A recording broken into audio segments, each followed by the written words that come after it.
me say him run the town. Ready for them, me say we ready for them. Ready for them because I'm pure problem. Brrr, ready for them, me say we ready for them. Wow, tell you. Bad man again. Bad man. Bad man. Bad man. Bad man. Wow, tell you. Set it up as a user 1. Oh, snap.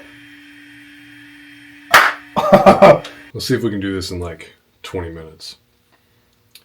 So I have this build here.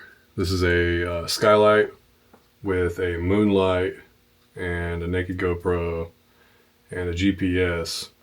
The problem I'm having is if I want my GPS to get satellites within a reasonable time, I have to unplug this little side plug from my VTX.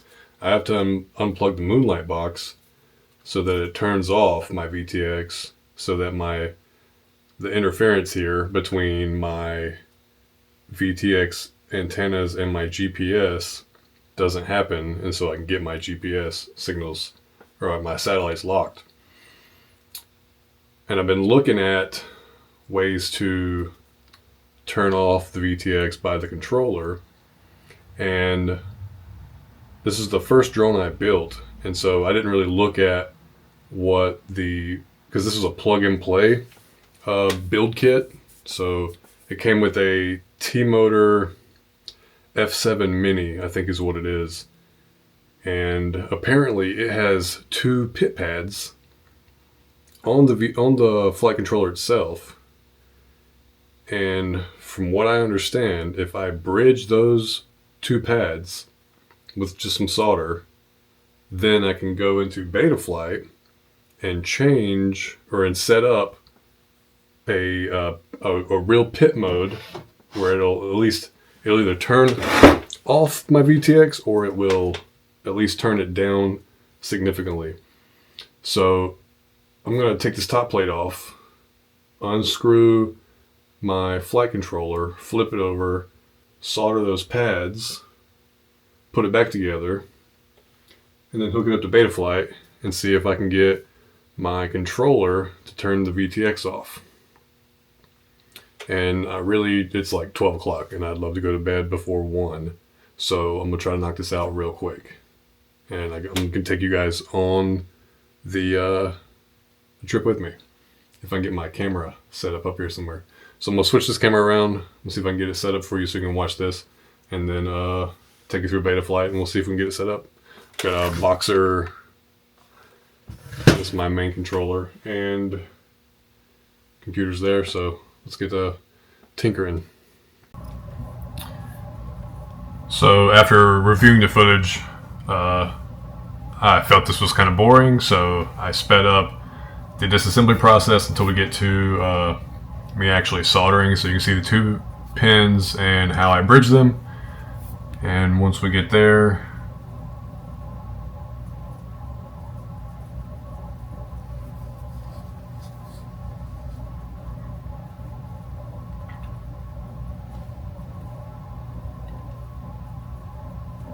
I zoom in, a little bit of flux. The focus is in and out on this too. Apologize for that, but you'll see those 2 pins there is the T-Motor F7 Mini, and you can look up the specs on it, but it's just 2 pit pads right there that I have to solder together and bridge them. And once they're shorted together, then it allows me to operate it via Betaflight.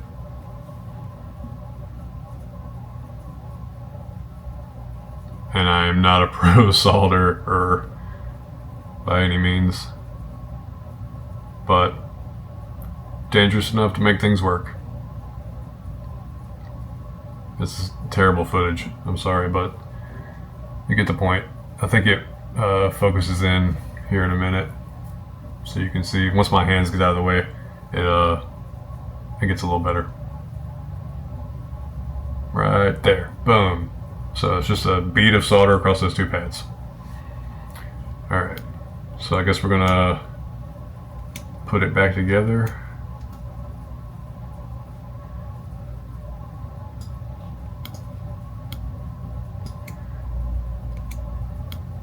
I'm just going to assume you guys know how to put it back together.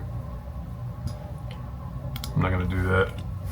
We'll just go right into watching me struggle.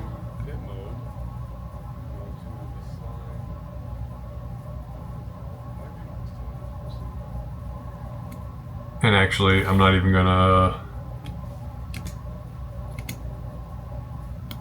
make you watch any of this. There's a whole like hour of me, it was probably 25 minutes of me struggling because I didn't know a thing. And so I'm gonna show you the thing that I didn't know right here. Yeah, so I watched this guy's video, which is pretty sick, drone poison, and I don't know how I found it so quickly, but as soon as I like looked up whatever I looked up, this came up, and it answered my question, made me not struggle. So essentially, I had tried to set this up through the VTX pit mode option under modes, and for whatever reason, that's not the way you're supposed to go about it. You're supposed to use user 1. Boom. So you're supposed to use user 1 right there. And when you set up on user 1, wherever you're active in that bar, that's what turns your VTX on. And so that's all I had to do, and then we can jump to the part where it actually worked. So I just watched somebody's video.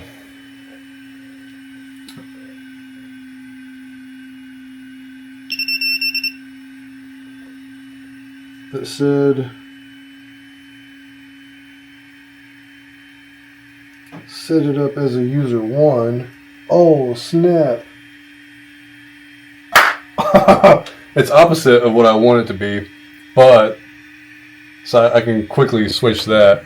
That's sick. All right, so I'll copy this link to this guy's video. Let me do this. Sometimes the beeper is a hassle, but it's worth it when you need it. And then disconnect. And then, yeah. So now, when I take, let's see if I can put this in here. So if this is working, it's all the way to the right now. So you should see green lights on, see those green lights? That's my VTX. When I turn this switch off, VTX turns off. And that's pretty sick. All right, so let's see if I can prop this up. All right.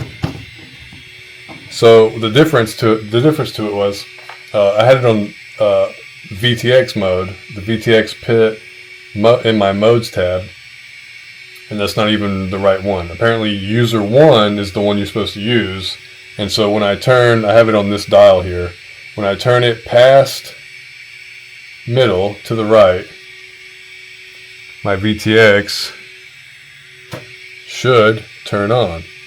Is that green light? Yeah. So my VTX turns on, and then I can rotate this dial to the left and turn it off. That's pretty sick. That's exactly what I was hoping was going to happen. Cool. I had to figure out which mode to put it on, but sweet. Yeah. So now when I'm in the field, and especially with walksnail or this moonlight kit, when I'm in the field, I can hit the battery, plug it up, and then let it run without my VTX burning up while it collects satellites. And then when I'm ready, I did that wrong.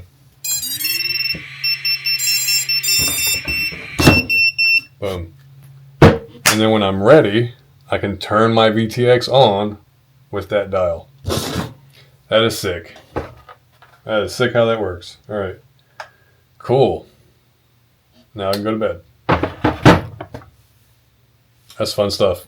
I hope you enjoyed this or you learned something. But I'll link that guy's video because that was exactly what I needed to see. And it's crazy how quickly I learned it too. I found it. But awesome.